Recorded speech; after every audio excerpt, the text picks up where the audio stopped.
All right, welcome in, everybody. It's going to be episode number 24 of the Monty and Murdy College Football Show. I want to thank y'all for tuning in with us. We got a good episode for y'all, but first, Monty, what's up, man? How are you, buddy? Today, I did work today, so another dollar because I can't say we got any dollars here, but doing good. Excited for this episode. First, we'll talk about the national championship, I think, a little bit, but first episode of the offseason, technically. Yeah. So we'll see how this one fares, but yeah, I've been wanting to get to some off-season talk. I mean, I've been kind of already transitioned with no rooting interest in the as far as like who wins, the playoffs, because didn't have obviously a rooting interest there. I had a short period of time there. So. Man, 1 week's better than no weeks. I will tell. I will 100% tell you that. Hey, first 12-team playoff and got a team in, so we'll start there. Baby steps. Baby steps. It's you just progress 1 week at a time. Each year you go through it. Speaking of dollars for the show, we are a part of the SportCoin Network. SportCoin is a new sports network that helps fans find sport content while helping content creators grow. Tired of listening to the same voices on the big networks? Break away from them and find sports content just like this podcast. You can check them out on their website, www.sportcoin.network. Get you some SportCoin. Figured you were waiting for that. Yeah. We gotta go get you some SportCoin. We always got to close it out. Yeah, SportCoin, man. Y'all go check it out if you haven't already.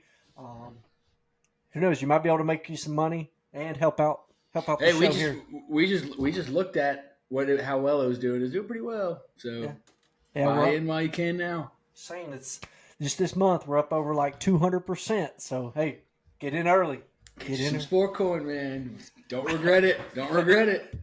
All right. So on this episode, y'all, we're gonna, like Monty said, we're gonna break down. We'll give y'all a national championship recap. Then we're gonna go through and we're actually gonna go back to one of our earlier episodes where we predicted the top 25, and then we're going to compare that to how the AP top 25 poll finished for this year. So we'll go with our predictions, what we thought it would look like, and then obviously what it ended up as. Just want to put in, a little asterisk there. Whenever we were doing it, it was for the preseason top 25, so establishing that, not necessarily what it would look like come the end of the season, but we'll see where we were at with everything. So we'll line that out for y'all. And then we got some college football offseason news to talk about. What schools are some have made some of the biggest hires, and then also what are some of the biggest players that have probably already transferred in the portal. And then we'll close up. I got a dub and dud of the week for us. We kind of just mutually agreed on these two, so we'll go with that, and we'll discuss those for y'all. So first, Monty, let's dive into the national championship. Notre Dame versus Ohio State. Ohio State ended up getting the win there. What'd you think when you were watching it? Well, I mean, it goes back to the last episode that I said it was Ohio State's game to lose. That obviously ended up showing. Notre Dame played a pretty good game, but it was. I mean, I don't know. You can speak on this a little bit more if you want, but Ohio State in the playoffs was seemingly unstoppable. Some people are trying to say that they're one of the best national champion teams ever, just based on the resume that they put up in the playoffs. I'm not saying one way or the other. I still think that 2019 LSU, 2020 Alabama, just in recent memory, are one of the better ones. Not saying they're necessarily better than this Ohio State team, because yes, the track record is very impressive. I mean, they beat 5 top 10 AP teams this year, I believe, if I'm not mistaken. It's impressive. But so Michigan, rather than breaking them, they fixed them. But it wasn't a bad game. Notre Dame tried making a late push, but I think Ohio State was just too much between that defense and their offense, of course, as well. But what do you think? Yeah, man, I didn't even say it. So Ohio State ended up winning 34-23. Man, I don't want to talk about this game and, Ohio State did win, and they did win in pretty comfortable fashion. Notre Dame was able to make it a game a little bit late, but I don't want to talk about it and not mention the gutsy drive that Notre Dame and specifically Riley Leonard had on the very first drive of the game. Um, Man, it looked like he pretty much left everything he had out there after the sidelines. They came back to the clip, and he's throwing up in a trash can like after the first drive, and so I want to make sure I give a shout out to Riley Leonard. I think he Notre Dame needed him to play. They needed him to play hero ball, and he was able to do that at a pretty high clip for them. Unfortunately, man, this Ohio State team, they were just that much better than everybody that they faced so far in the playoffs. Well, and it wasn't sustainable, right? I remember texting you I remember I texted you during that first drive that Notre Dame had where they take 10 minutes off the clock? Yeah. In that very first drive, and they went down, they ran the ball. We talked about it last week as well, that Riley Leonard needed to play hero ball. He needed to take the game over. But after that drive ended, I said, now don't get that first drive hangover. And that basically happened, because that's the thing is and we've seen it time and time again with a lot of teams where they'll have a gritty drive like that, and then they'll score, and then they'll stall out for, however long in that game, or maybe the whole game. So that was what I was concerned about for Notre Dame, and that's ended up unfortunately what happened. Unfortunate for them, of course. Yeah, and man, so I didn't even realize this while I was watching the game. I didn't see it kind of happen as it was progressing. But I mean, Ohio State rushed for over 200 yards in this game against what is has been at least all season a really good Notre Dame defense. Kind of been the strength of their team as their offense has kind of lagged and tried to find an identity, which they kind of did with running Riley Leonard. Jesus, that's tough. It's been a while. Huh? It's been a while. It's been a while since we had an episode. Yeah, so whenever they just Ohio State, the success they found on the ground, I think was something that allowed them to. I mean, they had a 21-point second quarter. Really were able to kind of capitalize on the game at that point, where it looked like they both drained the clock a long ways on both their drives, and Notre Dame was actually sustaining some success. So with that, credit to Ohio State being able to rally, put up the points, had a good second quarter, a good third quarter, and then Notre Dame made it a little bit interesting late, but overall, just they weren't able to get close enough. Yeah, and that was one of my concerns too. Is that based on what we've seen all season, but also especially for Ohio State in the playoffs, my concern was that Notre Dame was going to spot them too many points, and because what I said, and I keep bringing up last episode, but that's when we talked about it. I said Notre Dame had a chance, but in order to do that, their keys to the game were, as I said, Riley Leonard hero ball and a low scoring game, being able to hold that that offense to under 20 points. Had they held them to under 20 points, they would have won. They scored 23. So, but I just didn't see that happening. Again, like we talked about, I just thought there were too many factors that were working in Ohio State's favor throughout the end of the season there, that it was just going to be too much to hold off, and it ended up being the case. Yeah, I think we were going through, previewing the game. I'd mentioned something that's like, what would be a good day for this Notre Dame defense against this Ohio State? And I think we both kind of agreed on it's like, I mean, technically a good day is probably if they keep them under 30. Mm-hmm. I was like, but then we had to debate, it's like, is Notre Dame's offense going to be able to score that many points against what is the number one defense in the country this past season?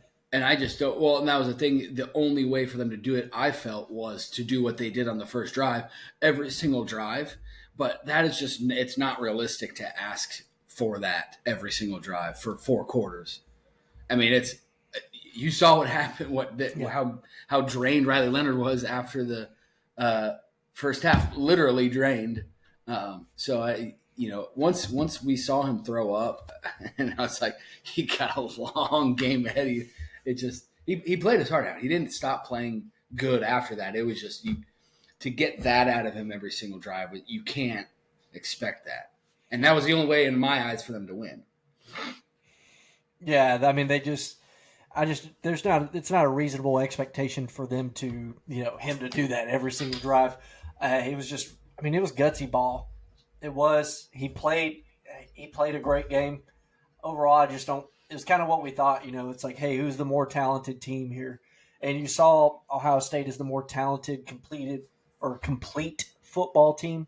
Ohio State plays very good complementary ball. They're good on the defensive side, opportunistic defense, and they're very good on the offense. They're very balanced attack. They can run the ball, as we saw there. Will Howard and those receivers, especially like on that, like whenever I want to give you a shout out because you had texted me on that third and what was it, a third and eight,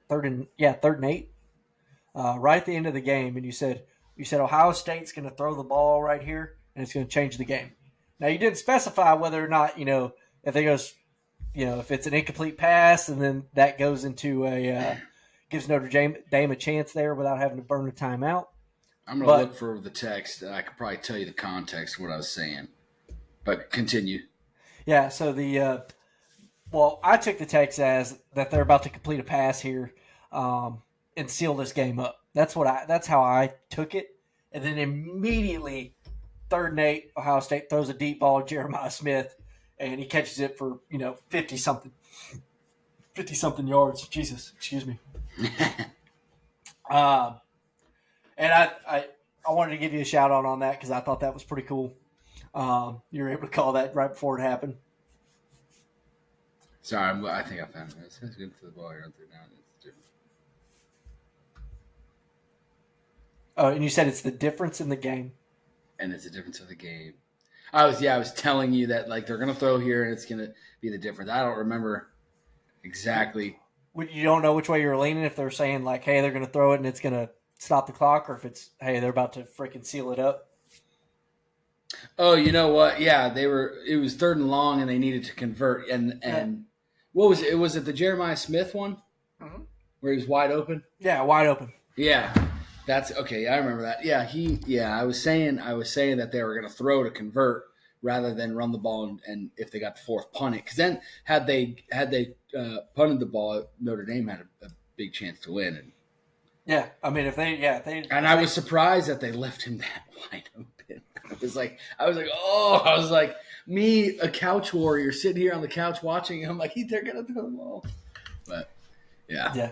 I mean, look, if you're going to cover anybody of all people on 3rd and long, I suggest you put 2 on Jeremiah Smith. Just look, if you got him to sacrifice, right? And they freaking ISO'd. Oh my God! I was like, dude, interesting call there. That was kind of the morale or the game. The way the game went was kind of how that one play went. I mean, it was just like the talent and the skiing. Yeah. Anyways, it was Ohio State's game to lose. Like I said, bottom line. That was a dagger. That was definitely a dagger. You got anything else on the national championship? No, that game of a very cut, clean and dry season. That was a pretty clean cut game. Yeah. Yeah. Congrats to the Buckeyes.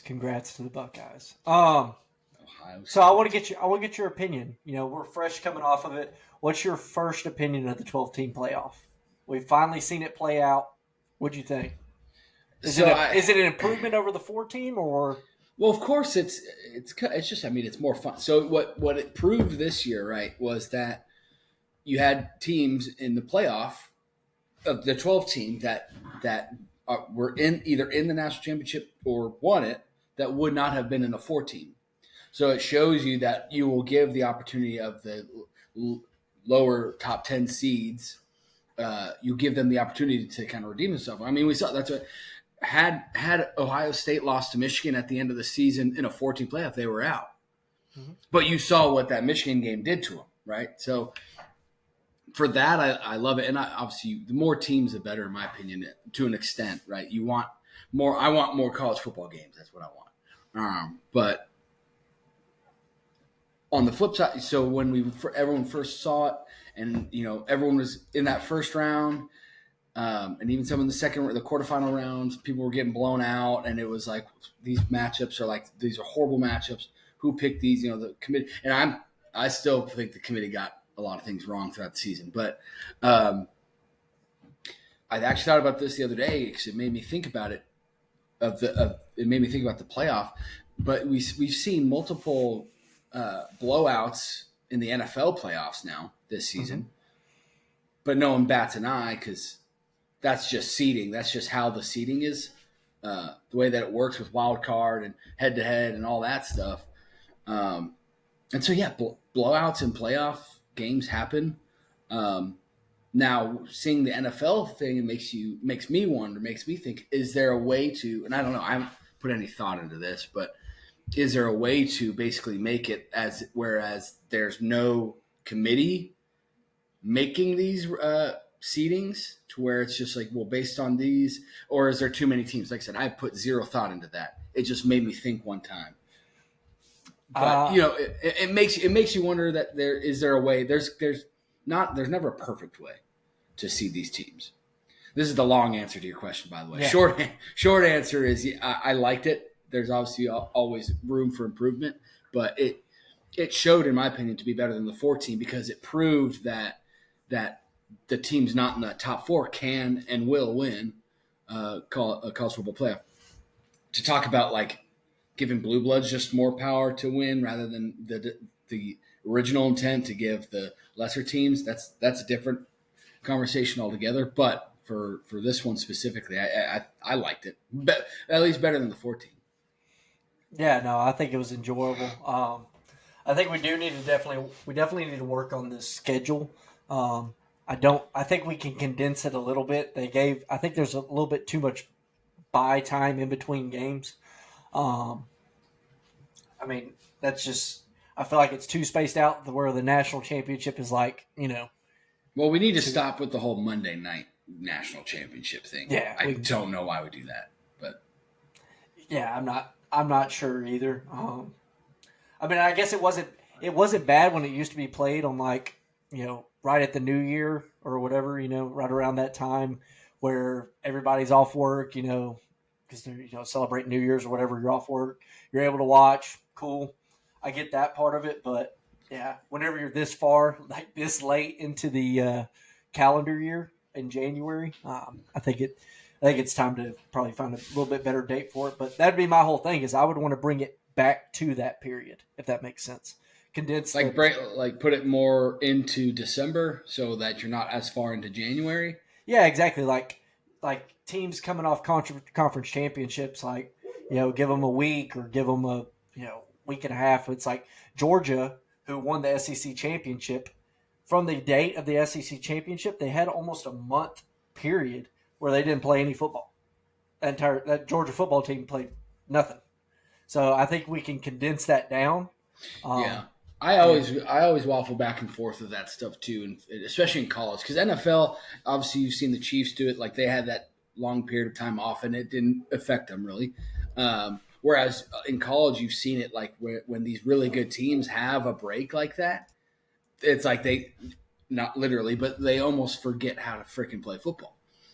And so, yeah, I'm not opposed to them maybe condensing, but the problem is if you condense it, because otherwise you have to completely eliminate bowl games, which I'm against. I think that bowl game should always be a thing. It gives the teams that go 6-6 to maybe 9-3, 10-2, depending on who the team is, gives them the reason to, especially since we've seen that the 12-team playoff really is not going to give those non-blue blood. I mean, Boise State, yeah, but you could call them kind of a blue blood group of 5. So it gives the incentive to play to make a bowl game for those group of 5 teams and otherwise. So you just be playing with other bowl games during those days, which, I mean, it's more football, right? I don't think anybody would necessarily have a problem with it, but it's just time slots and TV deals and it gets really wishy-washy at the end of the day for that. But, I mean, I agree. Past however many years, national championship's been right around January 10th, 8th, stuff like that. They just need to get it off Monday. But are you saying you want it like on like the 1st? No, I wouldn't say I don't think you're going to be able to condense it that much, but I think you can get it back to like the 8th. Keep it where it was. Yeah, I mean, I think take advantage of the holiday season. Play 2-3 games on each network every day. Through the week. Monday, Friday, Tuesday, Wednesday, Thursday. Sure, why not? Still be able to play those bowl games. Try to save your primetime slots for the playoff, but try to back it up a little bit to where we're not giving as much time off. I think Georgia, if you're looking at like the second round or whatever, it should be like a max of 3 weeks. That you're getting them playing. Because I mean, it's like it's completely rumor mill. Now, granted, with the seeding, you might not know who exactly you're playing, but it's going to be one of those teams, all right? So you can start looking at them and start figuring out stuff to do. It's like it's going to be thrown together. Let me ask you this then. So would you be more – so if you want it moved up, rather than condensing it like that, would you be more of a proponent for an 18 playoff? So you would basically get rid of any bye week and you just do an 18 playoff. And so you would essentially – take a week out. So I don't want to get too deep into this topic because I want to save this topic for another episode. Okay. I would actually be a fan of, hear me out, 16-team playoff. Well, then you really got to condense, and it'll probably still end the same time. Right, but the thing is, you just eliminate buys that way. Like I said, I don't think there at least in college football today. There's not a team that really. Because I don't disagree with you necessarily. I mean, I think we've shown that's like the buys. Every buy team lost, giving them that extra time. They all lost, and I think with that, with the criteria that we had going in, it's like, why even have them? It's like make them beat somebody. Give Alabama, Ole Miss, South Carolina, Miami. I think we're all the teams right there at the bubble, right? Yeah, Miami was like ranked 12 or something like that. Yeah, I mean you put Cam Ward in the playoff, Jackson Dart. It's like these guys could elevate and win a game. Yeah. Yeah, I mean, Ole Miss when they played it all together this season, it's like they had an opportunity to play. They beat the SEC champion 28-10. Yeah, and that was a full Georgia. That's not the same Georgia that Notre Dame beat. Mm-hmm. So it's just I think those teams those last 4. I mean, I'd say include them in. Now, of course, the argument's going to be to expand more. I don't think you can really do that with the calendar, but I believe you could eliminate the bye week for those teams. Yeah, unless you were to move the whole season up, which people have been arguing, and I'm on Josh Pate's side. I don't agree with that. You don't move. His argument for not moving it up is it's a NIL thing, but this would be similar to that. It's people asking about moving up the season a week or two to try to avoid, or maybe it was a transfer portal argument. I don't know. It was one of the two, but it's the same thing. It's like you don't want to touch the season itself. But there's a lot of gap in between the regular season and bowl season. Yep. I'd say you start. I mean, teams have. I think it's like 15 bowl practices, or it's a lot of bowl practices. Yeah. And I don't want anyone to get this misconstrued. I'm a huge advocate, fan, pro person of the Army-Navy game. I love the Army. I love the Navy. I love the military, everything. But they have their own week. Like there's only one game that week, and it's an Army-Navy game. Yeah. So you can use that whole week for, something else. Or excuse me, you can push that. Sorry, that didn't make sense. You could push their game up a week with other games. So then you can move up bowl season. But yeah, I mean, there's ways to do it, or the playoffs. Excuse me. Yeah, bowl season and the playoffs. Well, yeah, I mean that's postseason. I would say like conference championship week. You may have that. I don't even know if I want to give teams that next week off. You could, and then start like that Thursday, start your first playoff game, whatever, that next Thursday. But I just say try to condense it back that way if you're able to. Just so that way, it's not seeming like most teams are already in the offseason, and then we got Notre Dame and Ohio State still playing for an edit, and everybody's got to rewind back to 2024 tape. Jesus. Snuck under the table. All right. So let's dive in. Have we really even touched on the AP Top 25 or preseason? We got to talk about the playoff. And cool. Condensing and stuff like that. So we'll have one of our off-season topics we'll do a playoff discussion. We have 30 Saturdays, brother. We got time to talk about it. Plenty of time. So let's go through and hit it. The AP Top 25 poll came out as a final. Ohio State number 1, Notre Dame 2, Oregon 3, Texas 4, Penn State 5, Georgia 6, Arizona State 7, Boise State, Tennessee, Indiana, then followed by the remaining of Ole Miss, SMU, BYU, Clemson, Iowa State at 15, Illinois, Alabama, Miami, South Carolina, Syracuse, Army, Missouri, UNLV, Memphis, and Colorado, finishing out the top 25. Monty, we went through our little preseason top 25 that we put together. We both ended up predicting 13 out of the top 25 teams correctly. But again, it was a preseason poll, right? Not what we thought it was going to end up at. Which I was going to say at the beginning of the episode. Well, plan on me and Murdy doing a next season. Or going into next season, doing a preseason and then doing where we think everyone's going to end up. We'll probably end up doing that.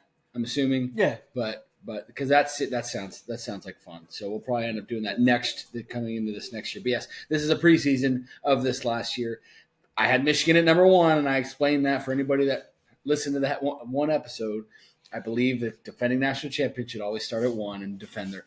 But so no, I don't think Michigan was going to end at number 1. I don't know. I probably would have had them outside the top 25 by the end of the season if we did that ranking. But yeah, they were really a difficult team to predict, but they didn't. Started off rough. I guess they won. I guess they won when it kind of mattered. They beat Ohio State, so I think Michigan fans are just happy. Yeah. They beat Ohio State. If you want to go through, we can hit on some of the biggest duds of the college football season. I think it kind of goes without saying we got to start with Florida State. The Seminoles, I had them at number 7 in my preseason poll. You had them at number 8. Yeah. And they weren't anywhere close to that. No, to say at least. 2-10. 2-10. Florida State Seminoles. I don't care what anybody says. I'm still not out on Mike Norvell, though. I'm not out on him. I mean, he put together a 13-0 year before. It looked like he was going to put together a freaking 0-12 year this year, but it was close, man. I'm not out on him because I think he just got too deeply invested in the transfer portal. So he hit the lottery on the transfer portal, right? Mm-hmm. And then he just totally stunk it up on the transfer portal, and that shows how lethal, in many ways, that transfer portal can be. So I'm not out on them. We'll see what happens next year for them. Look, their recruiting is not too shabby right now, so we'll see. They're good. They're able to sell some of the buy-in. So I mean, hey, they took Squirrel White, which he had an average year for Tennessee, but I mean, it's going to Florida State. That's a big program, so we'll see what they. He definitely strikes me as a Florida State kind of receiver, anyway. So more power to him. I hope he does well over there. But they've been recruiting, so I'm not out on him yet. All right, who's our next big dud? Probably Utah. I had him at number 10. You had him at number 13. Yeah, I was going to say Utah and Oklahoma State. And OU. We're not skipping over. OU, you bastards. You drug me through hell this season. But I'm already signed up, baby. Let's go. 2025. we gonna be back. Utah, Oklahoma. I had them at 10. You had them at 16. Obviously finished 6-7, in true. What is becoming? Hey! You made the bowl. You made the bowl that we talked about making. Made the bowl. That was the goal. Made the bowl. Lost the bowl game. But. Lost the bowl game. Lost. you kicked the crap out of Alabama and then turned around and lost to Navy. So not a whole lot I can help you out with there. But hey, you beat Alabama in your first year in the SEC. So. Hey, yeah, that's what we came to do. Anybody else that was kind of a big dud out of it? Well, I mean, there's maybe not big duds. NC State. NC State kind of fell off. I was high on Virginia Tech preseason. They were my 25. They didn't do horrible, but they did not. I thought they were going to overachieve. They obviously did not do that. I had Kentucky at 23. They bombed very well, underwhelmingly underachieved. I thought they were going to be really good too after they played Georgia so close. It looked like their defense kind of figured it out. Yeah.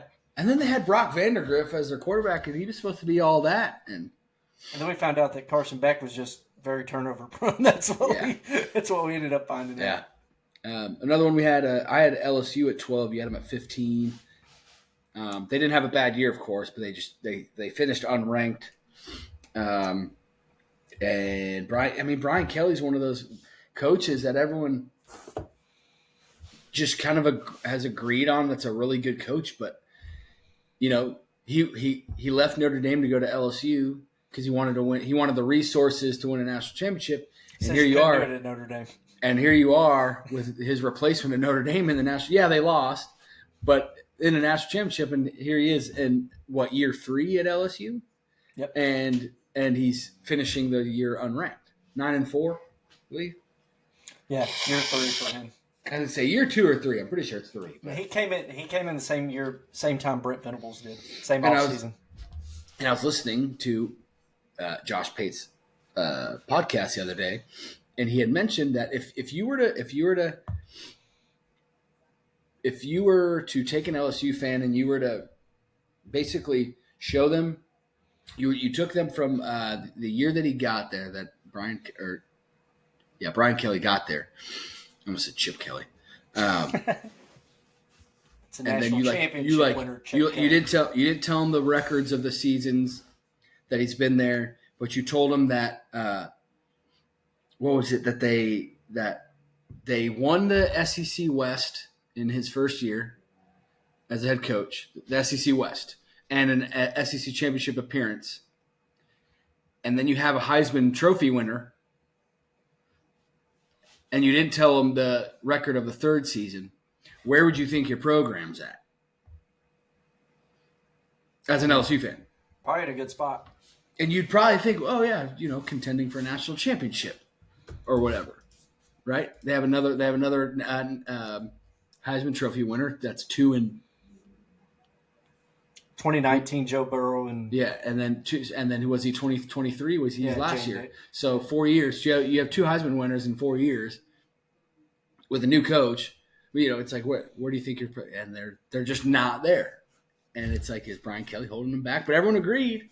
Everyone just kind of agrees that he's one of the most sought after coaches. But he can win, just not in important games. Yeah, and until this week, I mean, they had the highest paid defensive coordinator in college football. Yeah. So we'll see. We'll see what LSU ends up doing. I think I say all this to say that I'm not out on Brian Kelly. They're on fire recruiting as well right now. What's the guy, the quarterback, the 5-star that decommitted? Bryce Underwood. Yeah, I didn't want to get his name wrong. Going to Michigan. Yeah, which, I mean, hey, huge pickup for Michigan.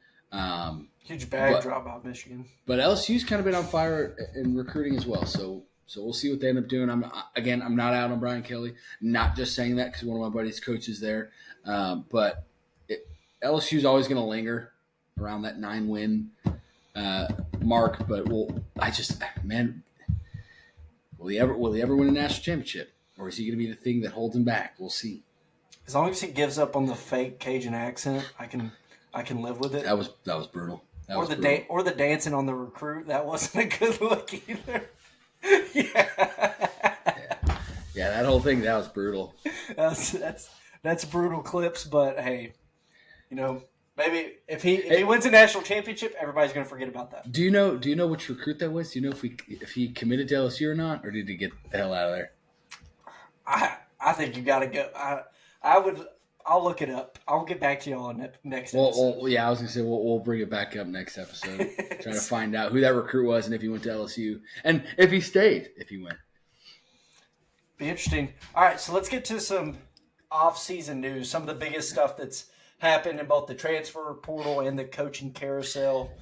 Real quick, sorry, I hate to do this to you, cut you off again, God. but I have to. But with the top 25, I have to address, as I knew I may have to, and you can actually help me with one of them. There's 3 teams, 3 fan bases I need to address. 2 apologies, 1 I told you so.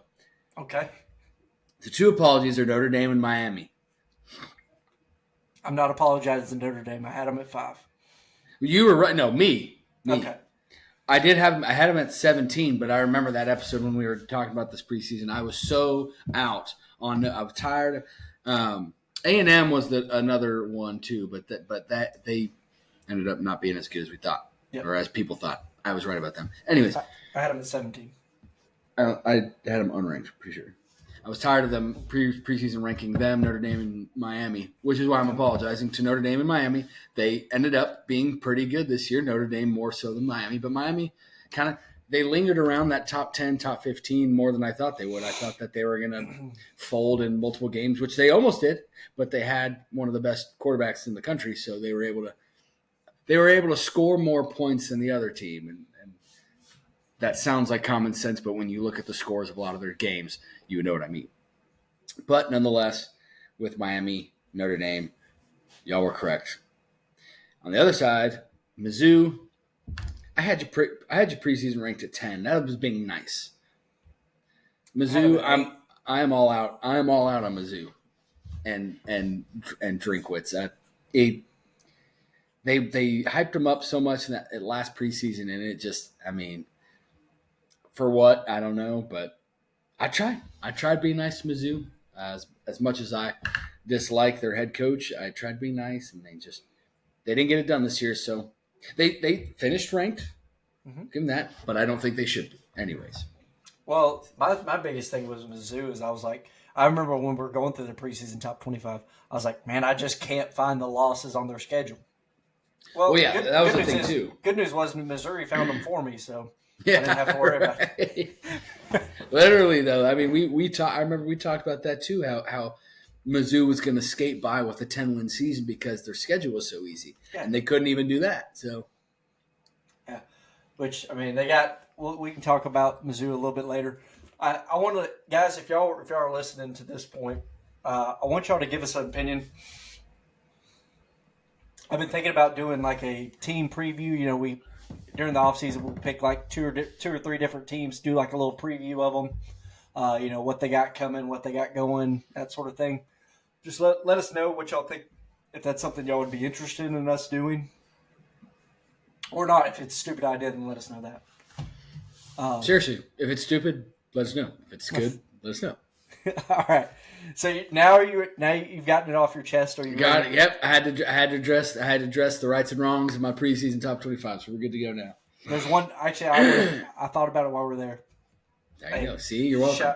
Shout out to Indiana. Hey. Shout out. And Coach Sig, man.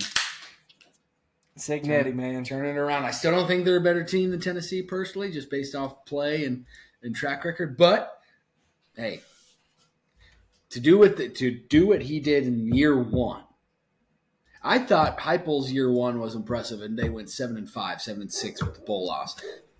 That bowl's a different conversation, but I thought that was impressive. Yeah, no, that's a heck of a coaching job. Not much else you can say. And to get 11 wins in a season and make a playoff in your first season, Indiana's got to be excited. Only thing is, they're not sneaking up on anybody next year. No, and I haven't looked at their schedule yet. I don't know who they got, if they've got some tougher teams. So we'll see what they can do. And I think the issue that Indiana ended up running into when playing the other good teams was that when he went out and got his guys, there were a lot of them, and I think I had mentioned this on one of the episodes. A lot of the guys that he went and got were his former JMU guys, the James Madison guys, which they play really well against other competition, but when you get to that Power 5 competition, they were struggling. So I think that was kind of the issue. But now that he's not going after his guys and it's shown that he can recruit, I think I think it could be different for Indiana in the sense of winning more important games next year. Yeah, I mean, that's just kind of the tough part is like when you get to that upper echelon of the Power 5, it's like, okay, these might be good players and they might understand your system. It's like, but do they have the elite traits that these other guys do? And it's a crash course into those. If you're good, it's a crash course right into those better teams. You're gonna have to play them at some point if you're winning 11 games a season. So, all right, so we've danced around it for long enough. Let's get to the news and updates. Yeah. Biggest one. I mean, we got to start with it, right? Bill Belichick, the GOAT of NFL coaching, is going to UNC. Going to be their head coach. There were some question marks here recently about his contract. Whether or not, there was that whole thing about it. He hadn't signed it yet, but he was operating as their head coach. Man, what do you think about Bill Belichick? Well, of course, I think it's a great pickup for North Carolina. Obviously, they were willing. Obviously, they're very desperate. With Mac Brown stepping down, they were very desperate to get somebody like. I think they fired him. They resigned him. Yeah, resigned him. So they were desperate to find somebody with the name like Mac Brown, but maybe could recruit based on the name even more so than Mac Brown could. Because obviously it ended up, unfortunately, not panning out the way that they thought it would, like it did at Texas for Mac Brown. So I think it's a good pickup. The terms of the contract obviously showed to be desperate on the UNC side. Just basically giving Bill Belichick like an open document here, make your contract and sign it, and this is your contract, pretty much. But this is another team now with thanks to Bill Belichick now being the head coach that you're going to have to worry about in the ACC. They kind of lingered towards the middle tier to top ACC with Mac Brown. What we have yet to see, obviously, because it's Bill Belichick's 0th year. Can he recruit with the best of them? Can he recruit against Dabo? We know he can draft. Him and his GM could draft people, and his owner could draft people. But can you recruit guys? Can you make guys choose you? That'll be one of the more interesting things to see come his career, and if that ends up making it a longer term head coaching job or a fairly short one, because he retired once. So we'll see if he ends up staying here. But I think it's overall a great pickup. It's actually timely that we're talking about this because you saw their per Bill Belichick, thanks to him, they're switching out the field. They're going from turf to natural grass now, which is huge for football players. So that's exciting. That just came out today. Yeah, it kind of shows which side he was on because the NFL's been having that debate for years. Yeah. Whether there should be all grass or turf or if it makes a difference. Clearly, Bill Belichick is on the side of the players saying that, hey, no, we need natural grass. From experience playing on both at the college level, I would say that the real grass is better, so long as you don't play in a place that rains a lot, which I actually did. But when it didn't rain, it was awesome. Yeah.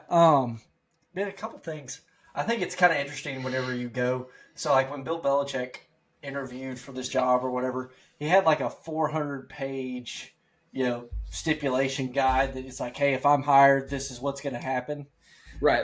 That's I guess kind of what I was saying about the open document here. Create your own contract and sign it. Yeah, exactly.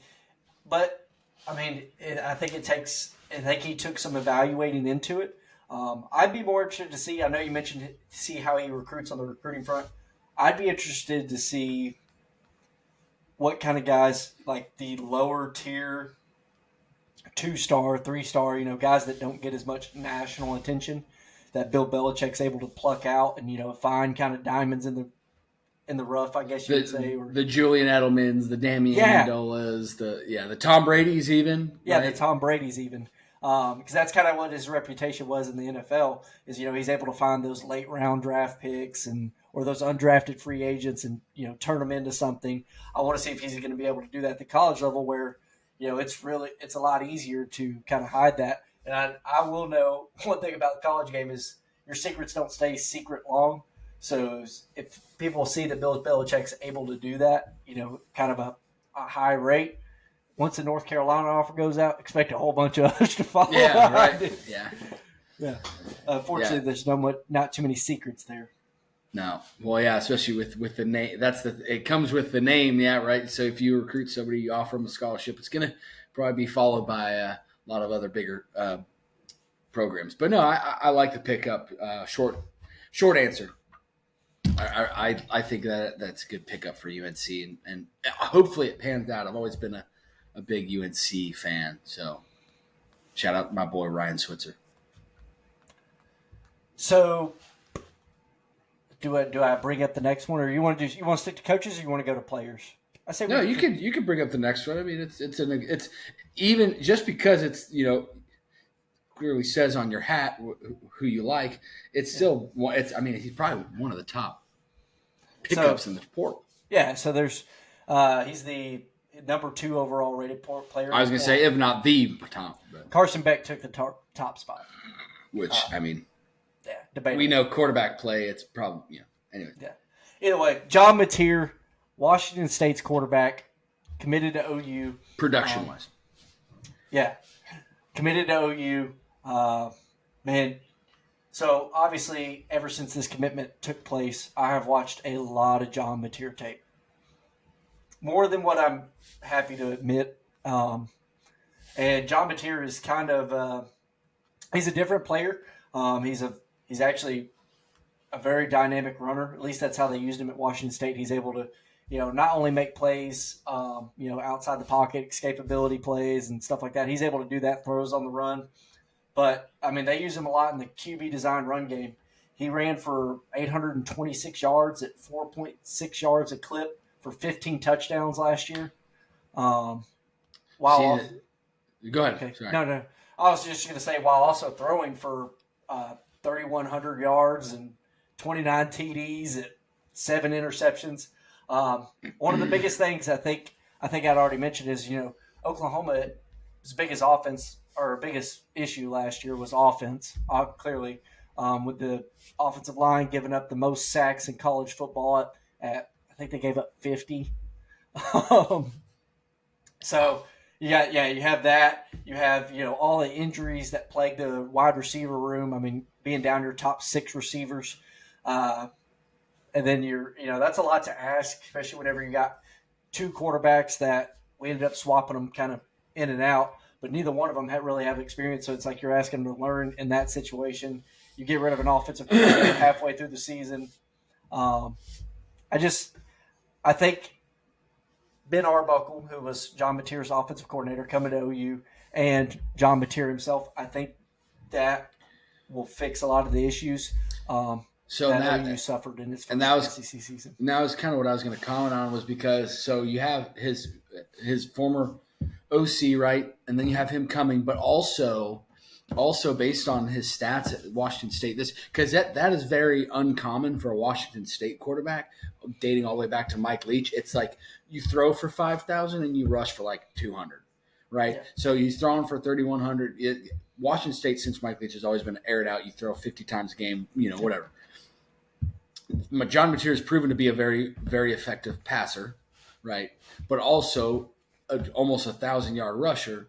So for me, what I like about the transfer, other than him going to where his OC is, it fits. It almost seems like it fits Venable's scheme as well as a head coach, because look at Jackson Arnold was with time and when he could minimize the mistakes with time in the pocket, he was an effective passer to an extent. Jackson Arnold was.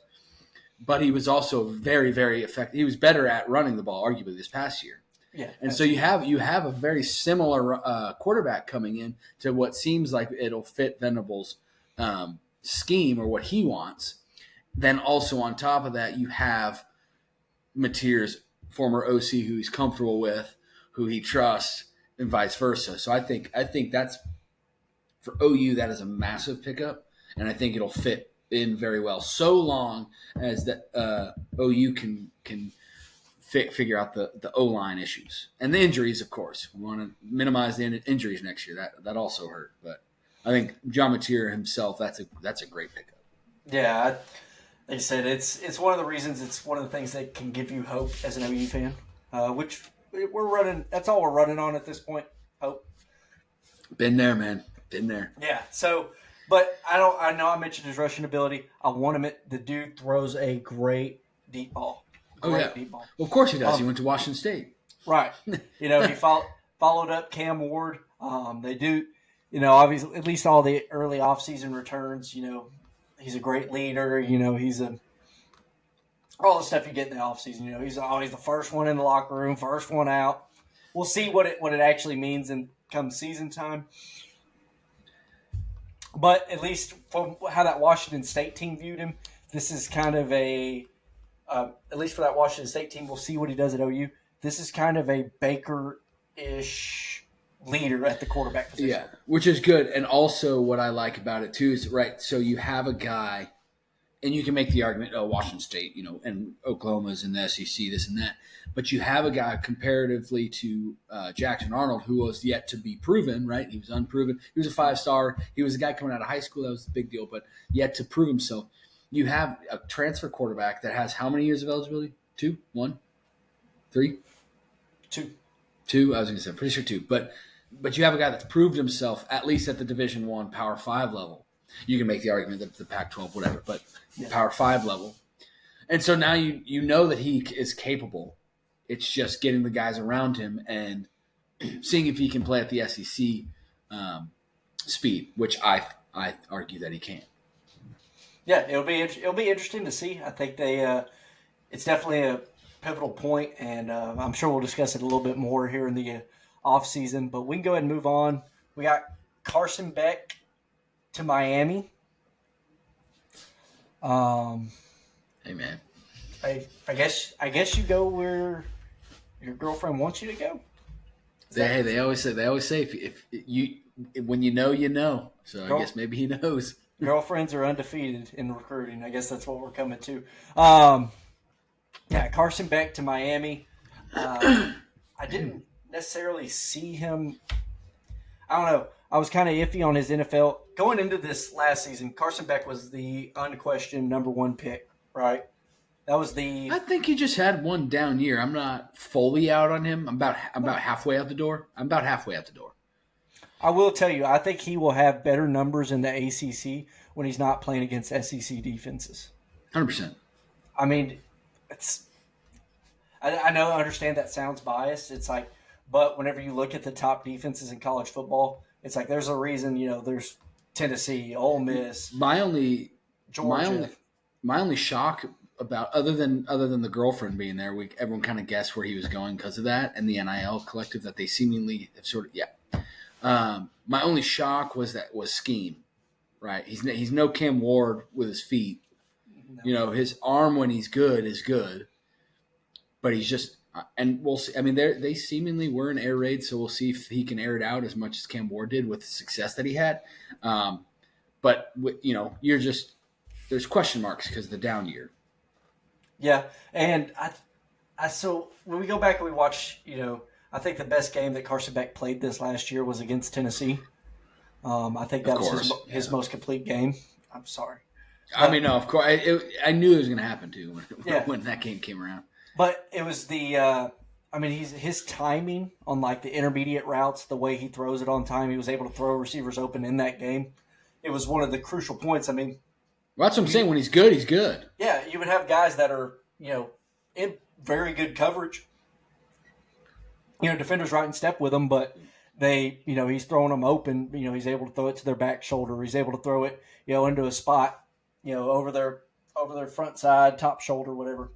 However you want to label that route or the ball placement there. But, he's able to just throw these guys open, and that was kind of the best we had seen him. it'll be interesting to see, like you said, if he's able to, kind of air it out and put up a lot of points. I'd be hard pressed to say that Miami made an upgrade at the quarterback position, but that speaks more to how dynamic Cam Ward is, and less to what I think Carson Yeah, I Beck mean is that's a tough statement to make only because of how impressive Cam Ward was. Exactly. but because I also think that when he's good, Carson Beck can probably put up those numbers in the ACC. We'll see, but it's I mean, as of right now, of course not. He's not as good. It's not an upgrade, but yeah. You got anything else on Carson Beck to Miami? No, but if anybody's listening to this show that's not yet in college, don't follow your girlfriend. Doesn't work out. Little piece of advice there. Career first. All right. We got Dan Mullen, hired by UNLV, hired off the broadcast booth. What do you think about that one? Dude, I mean, it's an upgrade for UNLV, and I mean, upgrade. Okay. I mean, it's Dan Mullen. He I believe was wrongfully rid of by Florida. Yeah. I think that it was premature. I think he was building something and he was recruiting, but that's neither here nor there. I'm happy that they got rid of him, obviously, because they had a couple down years. It felt great, and now they got Sun Belt Billy there in Gainesville. But no, I always like seeing those big time teams like Florida do well, so long as they don't beat the Tennessee Volunteers. But anyways, no, I think it's an upgrade for UNLV getting a big name like that, at least for recruiting purposes. I also think it's an upgrade for the Mullen family. You're making how much money, and you're living in Vegas? Like, that's a pretty sweet gig. Yeah, it gets hot in the summer, and windy and cold in the winter. But I mean, it's a fun place to live, right? So no, but on the aspect of football, I think recruiting wise, it'll help UNLV, and especially with NIL, the era that we're in now, UNLV can actually, with the right business pitch by Mullen and staff, they can actually get a lot of those Vegas, whether they are UNLV alumni or not. Because if you know anything about those Mountain West or like those West Coast teams, a lot of times the rich people will invest in college teams that they didn't attend college, but they just enjoy watching these teams. USC has been able to do it. A lot of people are just USC fans because they grew up USC fans in California, just because there's USC everything everywhere. UNLV is very similar, where you're in Vegas. You don't have it up until the Raiders came. You don't have a ton of sports and the Knights now. And so if you can bring the right business pitch to the UNLV Rebels, there's a lot of money there. And with a name like Mullen, I think it's a really great hire. Yeah, and I didn't realize they got him at such a good deal. I mean, he's $3.5 million a season. He's probably making more than he was broadcasting. So I mean, or analyzing, being an analyst. So ooh, I don't know. That'd be tough to see if he was what his analyst pay was. A lot of times starting out, those guys don't. When I say they don't make a lot, I mean like they're making like $500K a year. But so if he's 3.5 a year, probably more than what he's making being an analyst. But that's neither here nor there. I think it's a great upgrade for UNLV.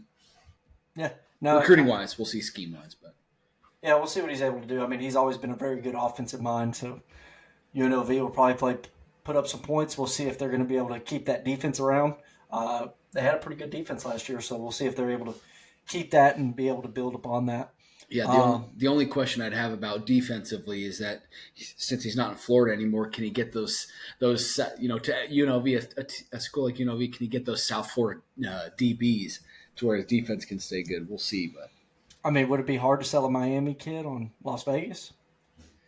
Maybe a little harder for them, but can you get a South LA DB to go to Vegas? Yeah, that is where the market might be. But San Diego, Bay Area, try selling those guys. Yeah, short little drive up, just really right up the road. I put it in here. Scott Frost back at UCF. Kind of. Hey man, hey, we're traveling back in time. College football keeps moving forward, but somehow we still keep moving back. Yeah. Certain blue bloods are good again. Now you got Scott Frost going back to UCF. You got Dan Mullen coaching again. I mean, it is what it is. It's when you kind of you're in that valley. What do you do first? You go back to your center, right? You go back to your core. Where'd you do well? So. Yeah, and I thought it was kind of interesting, Gus Malzahn, stepping down from UCF, going to Florida State to be an offensive coordinator, kind of taking on a Chip Kelly role. Yeah. Where Chip Kelly did the same thing from UCLA to Ohio State. I was going to say, look how that fared. Like I said, I mean, the proof's in the pudding right there, you know what I mean? So, yeah, I mean, Scott Frost, he had a lot of success at UCF before. Was able to get him the Nebraska gig. Obviously, it didn't pan out well there. We'll see if he's able to, rekindle things and get it going again at UCF. Unfortunately, go ahead. I was just going to say, at this point, if it does, it's like, do you think you get a little bit more commitment to the program after that, since they were willing to give him a second chance, after he left? It makes you wonder, especially now that they're in the Big 12. They're in a Power 5 conference now, so there's no, there's no rush to go to a premier school, right? Like, that as of right now, you have so long as you are have the wins and win the conference, you're in the playoff. So it definitely it buys UCF time with him, I think, and it buys himself time as well. The only issue is that the competition is a little bit tougher now, and it's with NIL. I feel like a broken record because everything's different with NIL, but with NIL now, it's different than when he was there previously. So we'll see how he can recruit with the money involved, like he did when they went, what they 12-0, 12-1 when he was there. I think that was the year they hung the banner, right? That might have been, yeah, I think so. And then Heupel took 18. That was a guess. 17, I think. 17, okay. Yeah, 17, and then Heupel took over. Yeah. But yeah, no, I mean, we'll see. I mean, it's UCF hiring a guy that they're familiar with.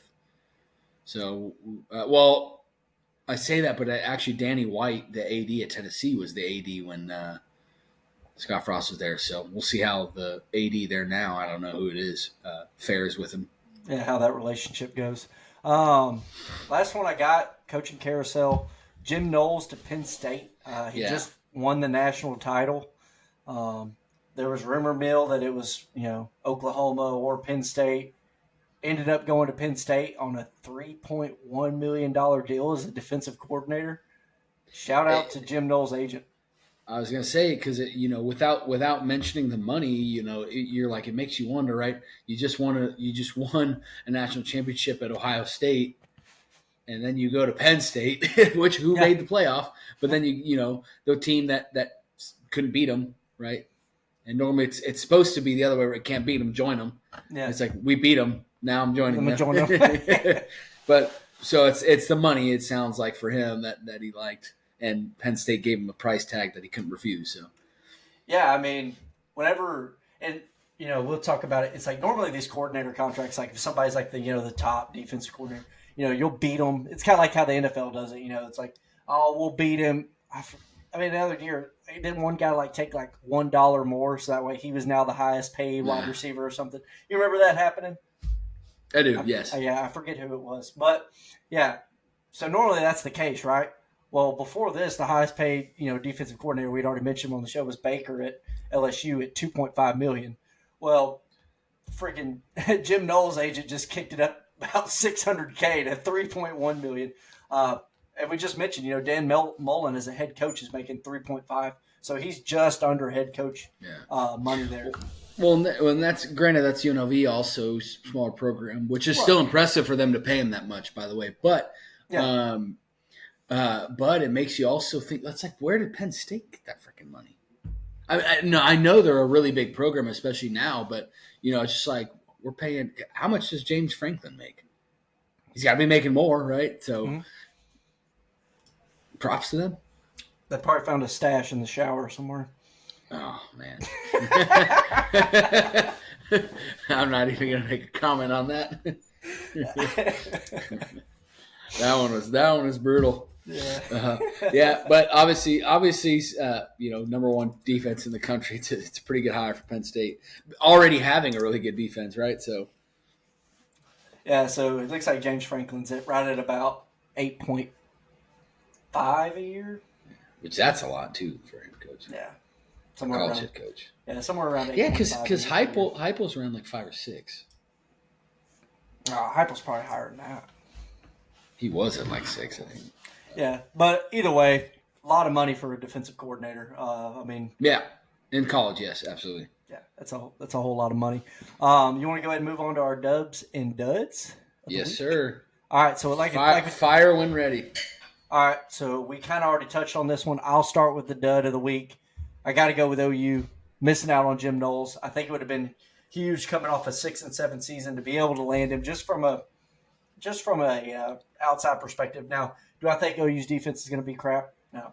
We have Brent Venables as the head coach, all right? Which we've talked about on and off air. Yeah, I mean, before Jim Knowles was around, guess what? Guess who that guy was? It was Brent Venables. Mm-hmm. That was the number one defensive coordinator in college football. Still arguably is, he's just head coach now because he was so good. He was so good at what he did.